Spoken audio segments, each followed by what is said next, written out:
Bismillahirrahmanirrahim. Assalamu alaikum, dear brothers and sisters.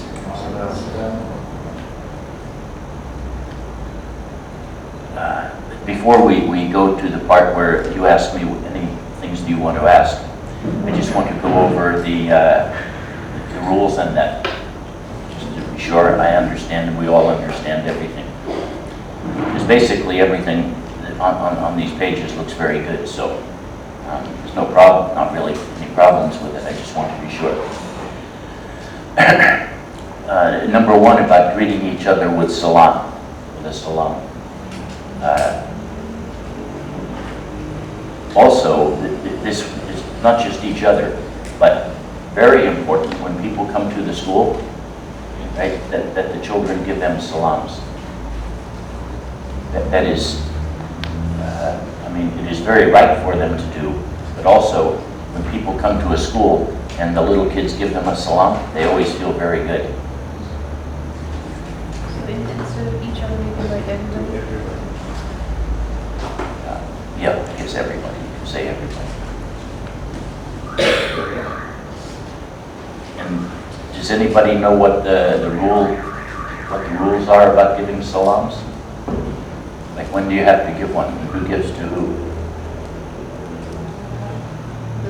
The person enters the room.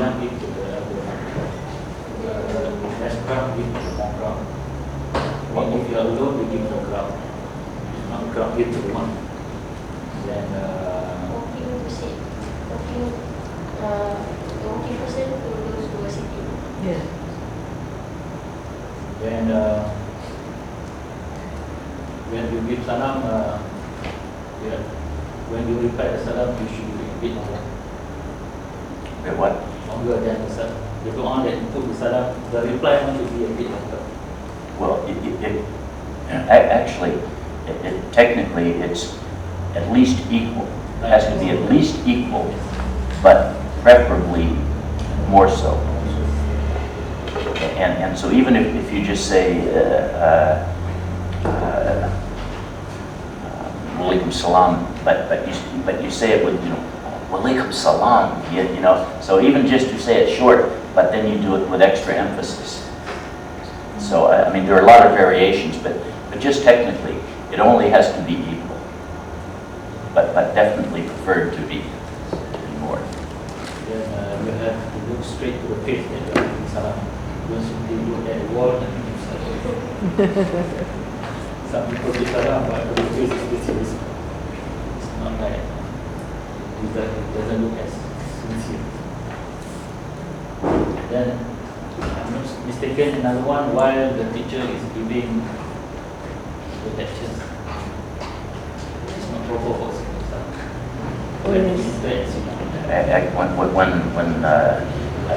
I'm not sure whether it includes teaching academic subjects or speaking on a religious subject. You sure it is all? Not to It's disturb. like teaching knowledge for us. Okay. But we don't really segregate between academic. Anything that is good that can bring the harmony to yourself and the society is considered. Because I notice in Malaysia very often when people come in when a talk is going on, they give a salam to who is speaking. It's not to distract that person actually. The reason for not doing it. Yeah. Because if you are talking, you distract. You just break the flow of the talk. Same also for those who are reading Al-Quran, we should not give salam to them. To who? Who are reading Al-Quran. Oh, yeah. And what if you have already given somebody a salam? What requirement is it to get another salam from the person that same day?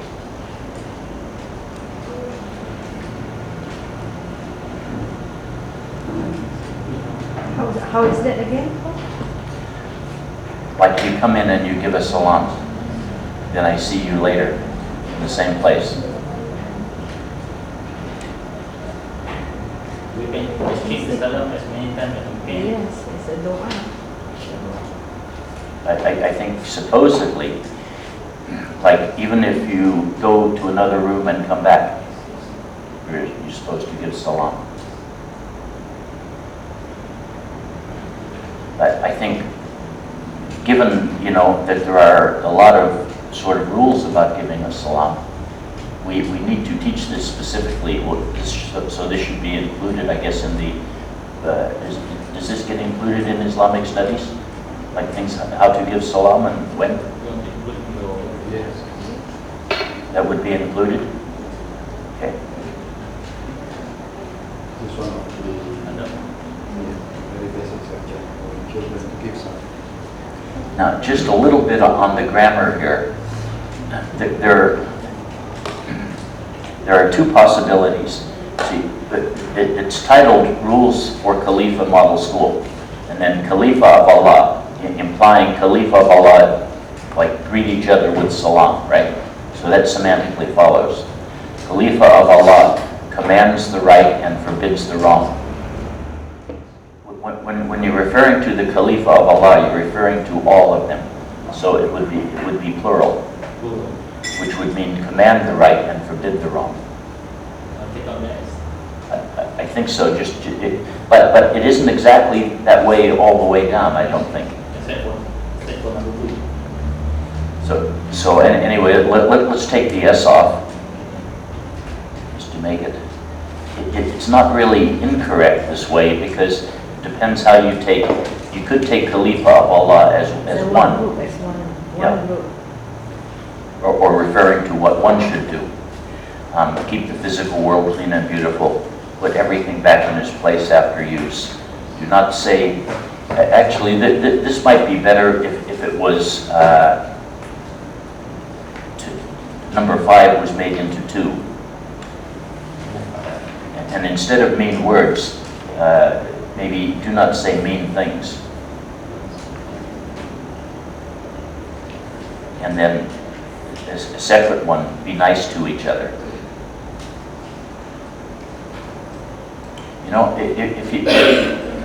If you wanted a really simple rule for the world to fix everything, that rule could just be nice. I mean, it's amazing how simple the answer would be to sort of, how could you make absolutely everything right? Just be nice. In absolutely every situation, be nice.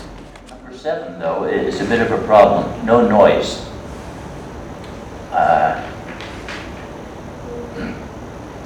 Do not make unnecessary noise. Do not make noise. Yes, I mean, it's difficult to phrase this in a way that only covers the situations we mean.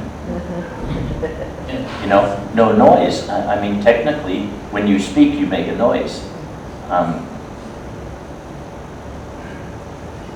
So anyway, maybe you can just mark down to find a way to specify it more exactly what is meant by no noise. And no hitting or pushing is good. Listen to the teacher and each other carefully. No sweets in the school premises. And number 11, everyone washes their own plates after lunch. Very nice idea, right? But how careful are little kids washing? I think that day we discussed that we don't expect them to reach to that sort of very clean time. This is a way that we treat them, that we should wash the plate. Okay. Not that we are going to treat to rewash the plate daily. Okay. But we are here to educate them that this is their responsibility to wash. Very good idea. Because I think this is a very important thing.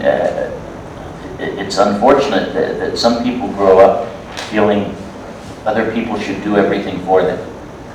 And it's very nice to be self-sufficient in the world. Especially the husband. Yeah. Read dua before and after each activity. In Islam, the word read can sometimes be mean a little differently, because Say. how about make? Make, yes. See, which allows a lot of different possibilities. However you have to do it, make do it before each and after each activity. Ask teacher for tag to go to the toilet. Yeah, that's actually a good idea to have a tag rather than just permission. Then you're really sure that permission has been given. I think yesterday we had discussed that it's not only to the toilet, the case that the student need to go out of the class just to show that he or she got the approval from the special teacher. We should give him a tag. Yeah. So whenever you see any child walking along the corridor or stairway, use the tag that show that they have given him the approval to go out. Without the tag, you have to write the question that why you are here. Yeah. Okay, another very good idea. And no running inside the building. You know, I don't think I have seen a school where the children don't run in the building. But I mean, I consider this one really important. I don't know if you've seen it, but I've seen two children run really hard into each other, right? They can't see, they're like running and there's a corner, just wham, bam, just bump into each other really hard. So I mean, so it's actually dangerous and they can slip and fall and all sorts of things. But it's just a really bad idea to be running inside a building, you know? In life, there's almost never an instance, unless there's an emergency and you have to get out, that you run in a building. So it's a very bad thing to learn. It happened to be in the hospital said, rushing is not running. You can rush that one, but it doesn't mean that you have to run. Yeah. But running is obviously dangerous. Yeah. You are running the patient is different from your rushing the patient. No, I mean, running is really an extremely dangerous thing, you know. But kids they don't walk, they run. Well, unless they're taught not to, so we'll teach them not to. Is this word the word for wudu? How do you pronounce this word here? And without a K, I think wudu. It's not wudu. I didn't know that word, wudu. The spelling is W-U-D-U-K. But we use it and when we translate, it's just without the K. Yeah. Without the K, wudu as a apostrophe. I have just been spelling it W-U-D-U. But I don't know that's the right way. I mean, That's how we say the word, the pronunciation. The door, But DH is door. so phonetically it has a spelling somewhat like this or not? It is the way that you pronounce not the No, it is- sounds. It is used in books as a WDHU apostrophe without the K. But the sound is like K. The apostrophe and it sounds like. The lighter sound, okay. Okay. Then for the Khalifah teachers, keep a notebook for progress of the students and problems of the students. And I gather the problems of the students is from that idea I suggested that I used to keep an eye on everyone. And I mean, it doesn't have to be like a bad problem, just a cue to you on things that you want to particularly look for to help that child with. Teachers also to command the right and forbid the wrong, very important. Don't be harsh or degrading, use words of endearment. Greet and salam to students warmly upon arriving at the school and class. Reinforce Khalifah method consistently with kind discipline. I don't know that sentence is really correct. Reinforce the Khalifah method consistently with kind discipline.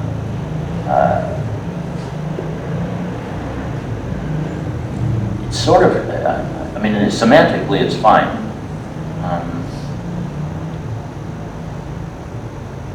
But I think it should indicate really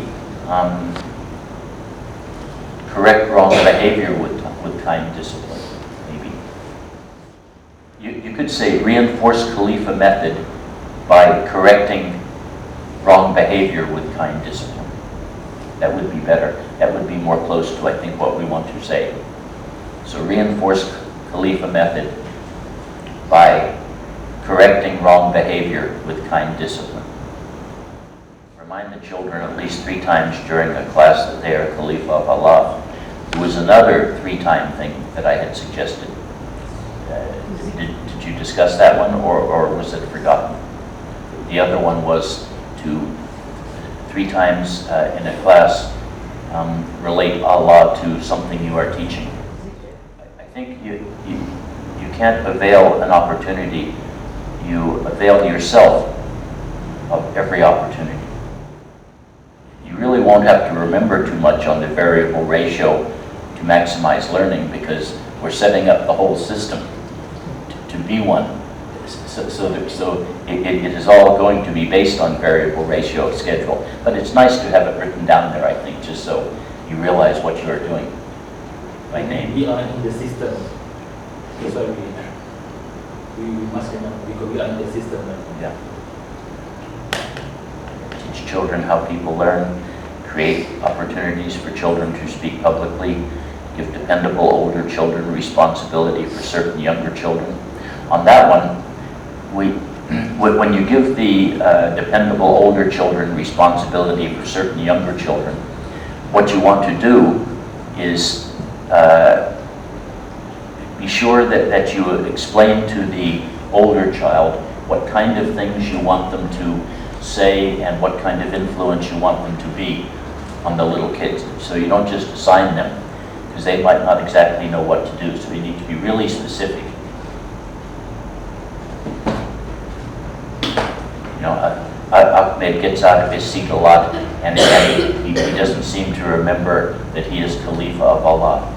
So, you know, maybe you can say things to him to help him to remember to stay in his seat and to really like being Khalifah of Allah. And then maybe even give some suggestions on the kind of things to say.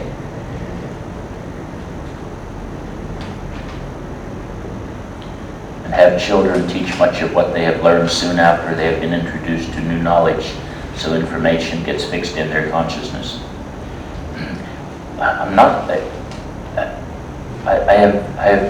I couldn't say I've actually seen this being done in a consistent manner before.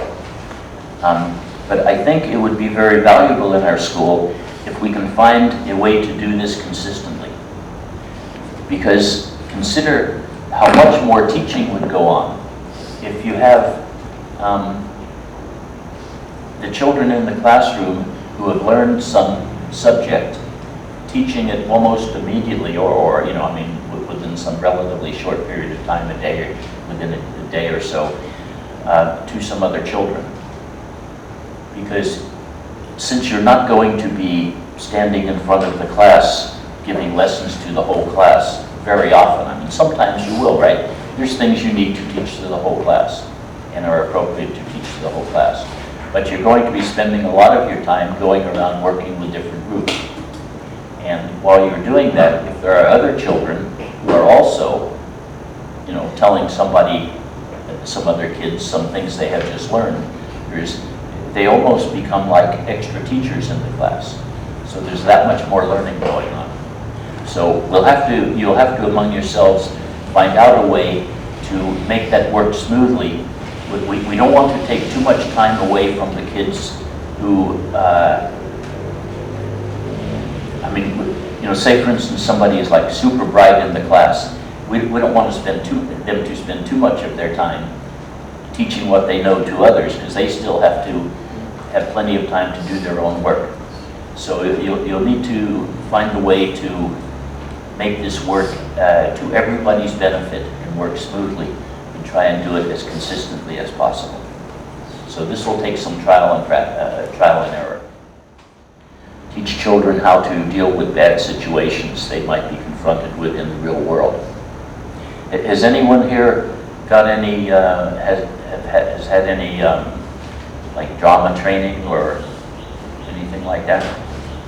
I think the sister Jasmine had one day. She was teaching all class. Because what I was going to suggest here is one of the fun things to do for the kids to make it a fun learning experience is to do role playings rather than to just tell them. So, you know, I think really role-playing gets ideas across much better than just saying it to the kids. Yeah, when my daughter's on vacation, I might get her. She's into theatre. Oh, what? My daughter, she's doing her teaching program, degree. I might get her because she's into theatre. She does theatre. She's quite good at it. See, because of course, the kids are going to be a bit shy to do it in the beginning, and they won't really know how to do it. You know, I mean, you would think role-playing would be quite easy to do, but it isn't that easy to do, particularly if you are a bit shy and have never had any experience. So basically, the kids will need some help to get comfortable doing that. But I think they can have a lot of fun having some role-playing. Teach children self-control using the self-control game. And remember, a couple of critical things on the self-control game. After you do it, explain to them how they have been able to control themselves and how they do it with this, you know, tell them like Allah has given you this really special brain, and with animals just do whatever, you know, they just happen to do. But Allah gave human beings this really special brain so we can control ourselves. And you just proved you know how to use your brain to do it. And so you can always, when you need to, you know you can control yourself. The other thing to do is to refer back to this in case a child is not controlling themselves. You can refer back to it and you say, you remember when we did the self-control game? You were able to, with your mind, stop yourself from moving, or, you know, so you should be able to stop yourself from talking while the teacher is talking, or whatever it is. So once you've got that, you have a thing to refer back to.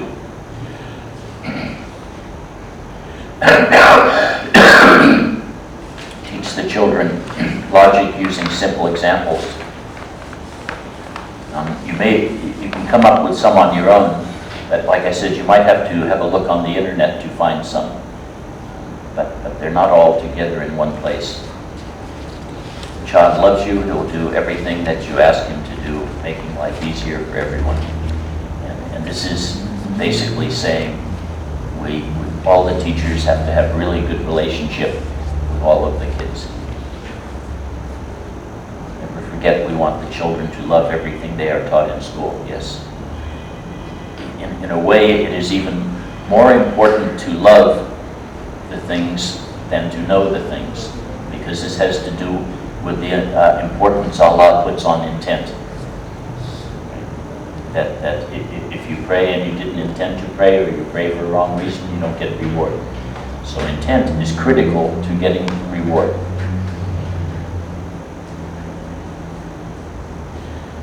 Teach children to effectively command the right and forbid the wrong by not saying mean words and reminding others they are Khalifah of Allah. Okay. Have classroom graphs to show success rates. Every subject will have its own color upon success. In a particular subject, a star will be placed on the graph against the student's name. It's nice actually for the student to see the star being put there also. It's not like, you know, later on when the kids are gone, you put their stars up. You know, it's nice. It's much more effective when the child sees the star actually being put there.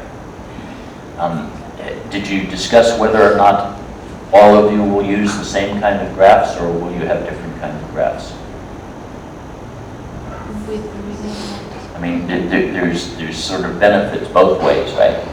If everyone uses the same graph, it's very easy for the children to know quickly what the graph means. Initially, Yes, because we want this to be a very, I mean, there's no sense like having a graph and having it be just a little tiny thing that you have to make a real effort to see what it is, right? The idea of a graph like this is to really sort of shout out how people are doing. So almost big enough so you could read it from anywhere in the room would be sort of ideal. So you're sitting in your seat and you look at your graph and you can get a reward by how things are. One question, bro. Yep. Is that good to show that we are generous in giving this answer? That we're what? Very generous. Well, I mean, you don't want to go beyond being fair. I mean, you know, the stars have to really for sure be earned. And we may need another graph. It depends how behavior goes in the classroom. If everyone is very quickly really well behaved right away, there's not much reason to have a graph to show behavior in the classroom. But so this thing I had suggested earlier that they were doing in Indonesia, where they had a graph, and I was saying instead of angels and devils, you could use smiley faces and frowning faces. But that's really only necessary if you have a lot of bad behavior. If you don't have much bad behavior, The class teacher can do that as a general consensus, you know.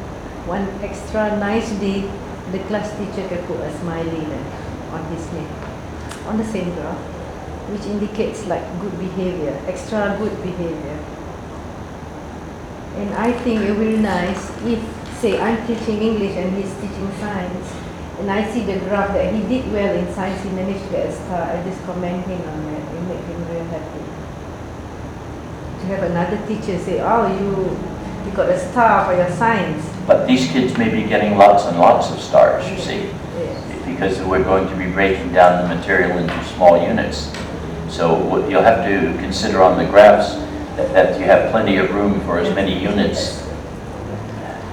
And so, I mean, hopefully, almost every day, the children will be getting several stars. Of course, I think all of this is not going to work perfectly the way we are saying it now, right in the beginning, right? Yes. So we have to be flexible, and as soon as we see we have not maybe thought enough detail about it to make it work well, then we just have to fix it quickly. And possible reward correct schoolwork with the opportunity to do more work. This will be part of overlearning. So this is the thing we're talking about, that the two kinds of homework. Occasionally there'll be obligatory homework if there's things, you know, that are moving slowly and the children aren't able to do enough in class, then they'll have to do a bit at home. And also, it's good for children young to learn to do some homework. You know, we really don't, while we don't want them to have tuition, we also don't want them to get the feeling that part of your learning process takes place in the home. So we want to have, you know, enough, a small amount of homework fairly regularly that's obligatory, but then extra homework so you can, and maybe remember, as we talked about, different color stars for the homework that is done at home to indicate that it is special. So by making it special, it makes it more rewarding, and then the children are more likely to want to do it. And if adults never allow permissiveness, identify problems early so behavioral drift does not take place. Remember, when allowed, behavioral drift will result in a child ending up on the wrong path that leads away from yes. If an adult ever loses control and speaks harshly to a child, they must make a public acknowledgement that they acted wrongly. This is very important, right? Because if you don't do that, the children are going to think that's the right thing to do. So you can take away the harm that you have taught the children, the wrong thing you've taught the children, by saying to them, what I just did, I got angry, that's not right to do. We don't want to do that. We should, be nice all the time. Some way so that it takes away the power of the child learning that that's an acceptable way to be.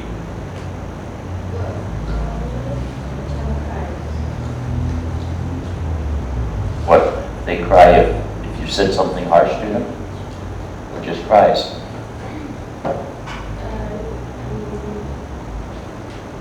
Ask it to the Christian session. What?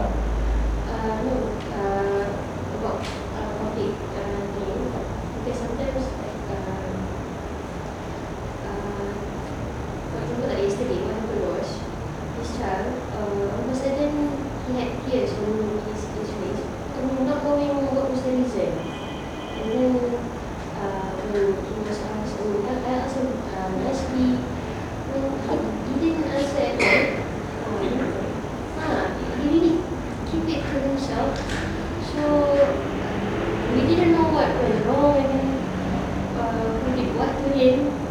So, and then everybody was like really shocked in the class because it was already towards the end. What if they simply cried, and then so nobody knows who did what. Okay, I'll tell you what I would do in a situation like that. If I was in a class and I saw a child just start to cry and I didn't know why, I would ask them maybe once, at least once, maybe twice, if they could tell me why they were crying. If they didn't tell me, I wouldn't keep trying. I would say to them something like, okay, for some reason you can't tell me why you are crying. I feel sorry for you, when you feel bad, and I'll be really happy when you're not crying anymore.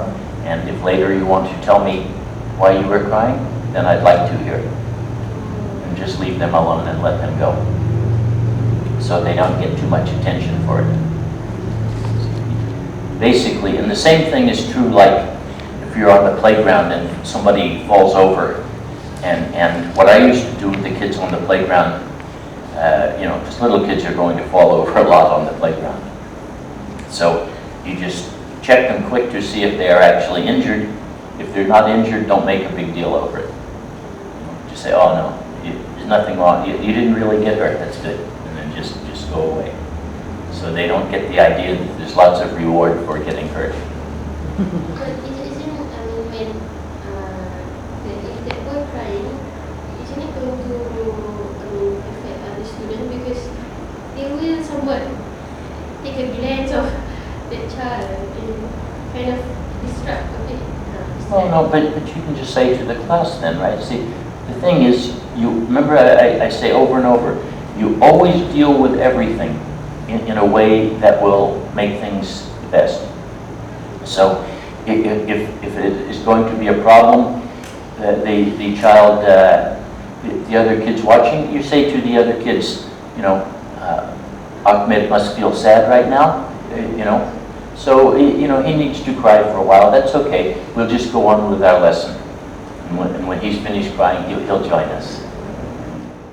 Remember, we are an influence in the child's environment. The child is observing us, and we are a model for children.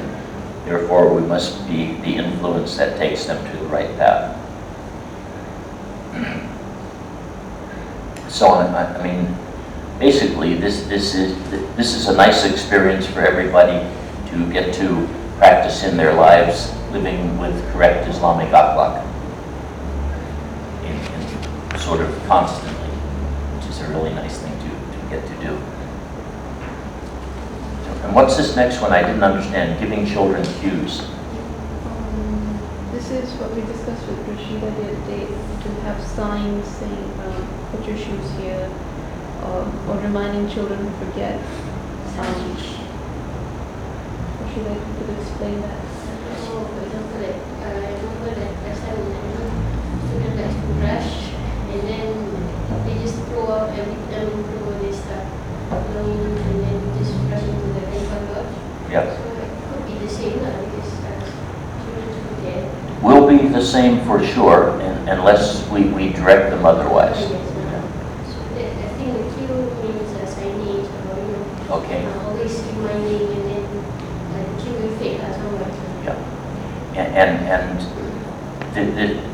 this is that thing about neatness we talked about, that not only is it nice in life to learn early. I mean, I'm sure many of you, I don't know when you were teenagers, your room was messy, but probably you've seen, teenagers and their room is really messy. They just throw stuff everywhere, right? But you don't need to throw stuff everywhere. I mean, you can be neat and orderly at any age in life. So the children might as well learn it early. And also, it is very impressive when people come to look at a school and they see the children are taking care with things, because children usually don't take care with things. So everything that our school can show in obvious ways how, the kids in our school do the right thing, where kids in other schools don't, then that makes our school look that much better.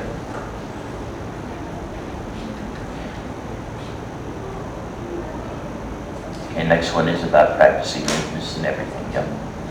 And then give the children self-fulfilling prophecy, that is, give them an expectation of success at anything they are doing and an expectation of having fun while learning. Those are two very good things. For better management plan for every moment of the day.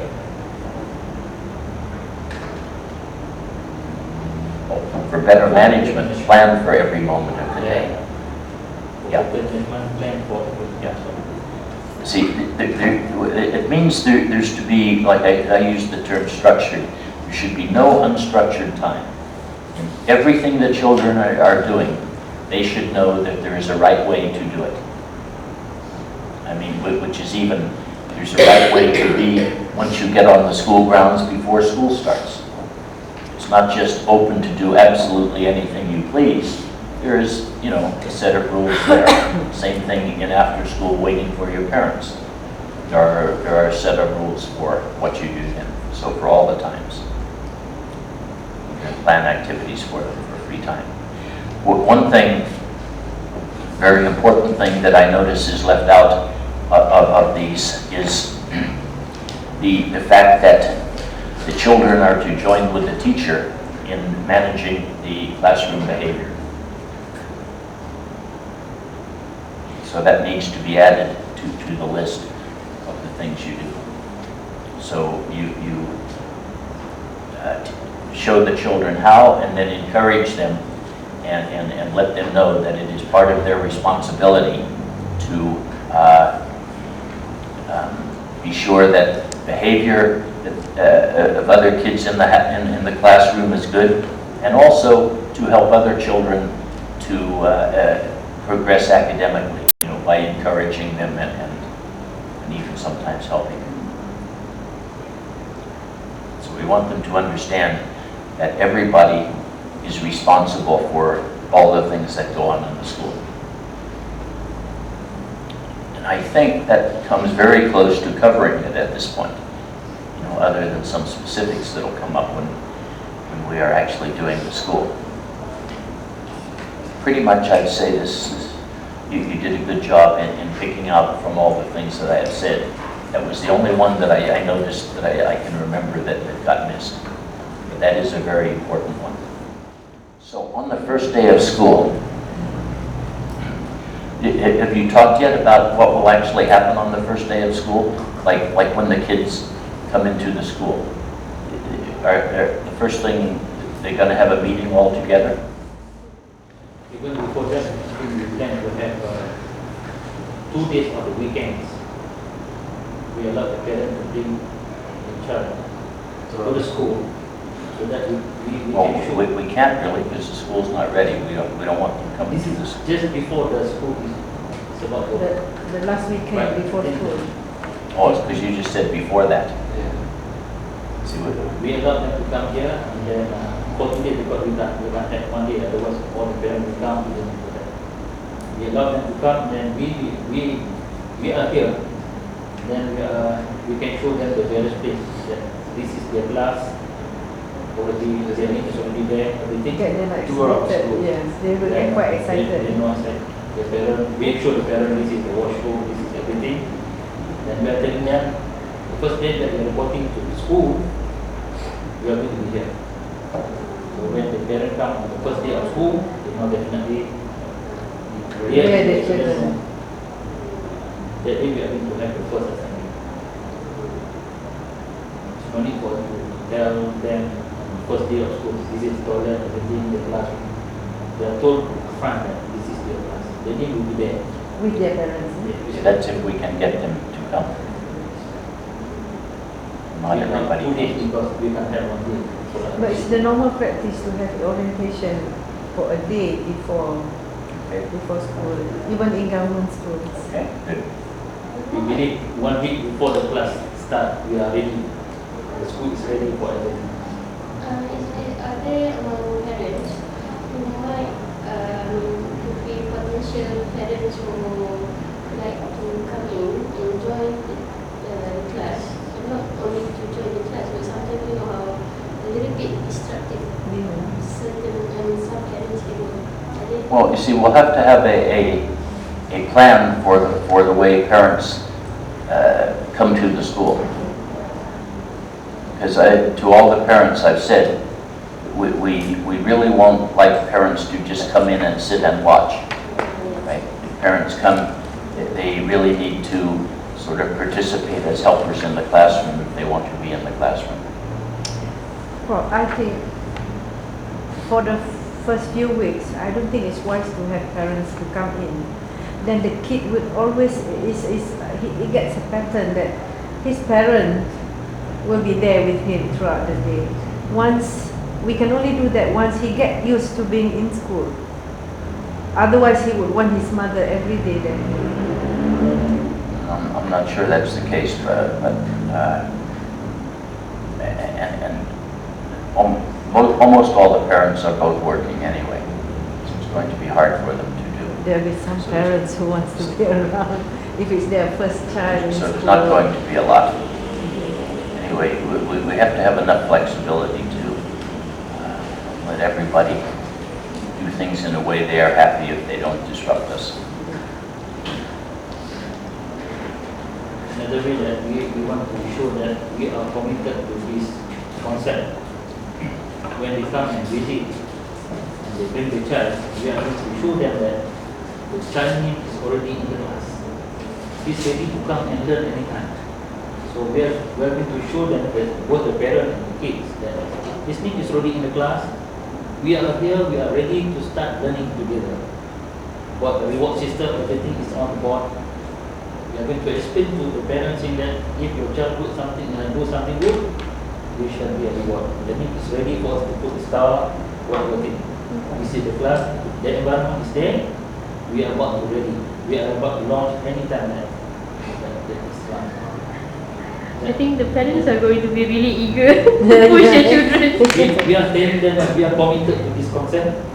We are here to implement it there and then. Yeah, see, because all the parents are hearing that they have a responsibility. It's not just the school's responsibility to educate their children, but the parents have to share in this. And one of the things we will want them to do is to be very encouraging to their children at home to learn as much as quickly as possible.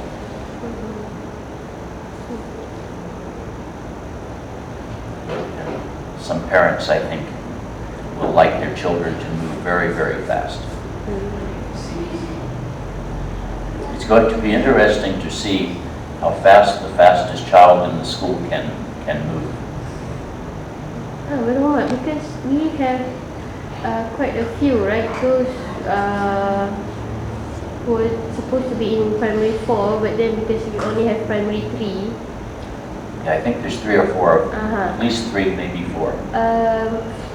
Is there any, could there be those who might, kind of a little bit too advanced, For example, like, remember we want to break up into units, and then, like you're using the PSIC thing.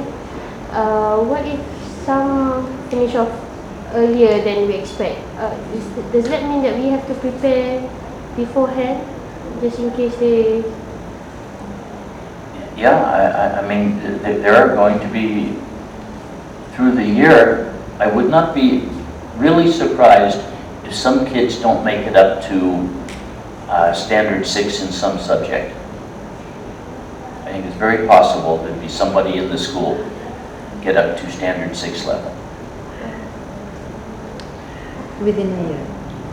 Yeah. If they are 10, What we plan, even though we have, let's say, 3 standard 4 who are in standard 3, our intent is to bring that standard 3 to that level of standard 4. What we are teaching them is not to lower down the standard 4 to standard 3. Our intent there is to bring the standard 3 to that standard 4 level, so that standard 4 feel that people are catching up with them right now. So they have to learn in the same, at a faster rate than this. But your first week or so will probably, although there will be some teaching, the teaching will be really based around assessment. So you can have a pretty good idea where everybody is at. And where you want to start with them is just a little bit back from where they're at. So they can start with some success, and it's easy for them, and then you move on from there. And some of them that will be coming in, who would be in Standard 4, but they have been in schools that have not taught them very well. So there'll be a lot of stuff in Standard 3 that they've missed. This is this thing I just can't get over, how schools allow so many people to miss out on learning and still move them along. Actually, end of the year. I think End it's of the a, year in school is idle time. The teacher are busy preparing the analysis for the result. Then after the exam time, people thought that they are studying for the exam. I think almost 2 months after the final year exam, students are doing idle time. They are running around learning. And you know, one of the things that you could do, if some of the children are, this is with material that like involves pages in a book. The children in preparation could quiz each other. You know, in other words, two kids are reading the same 5 pages, right? And so they quiz each other on these pages.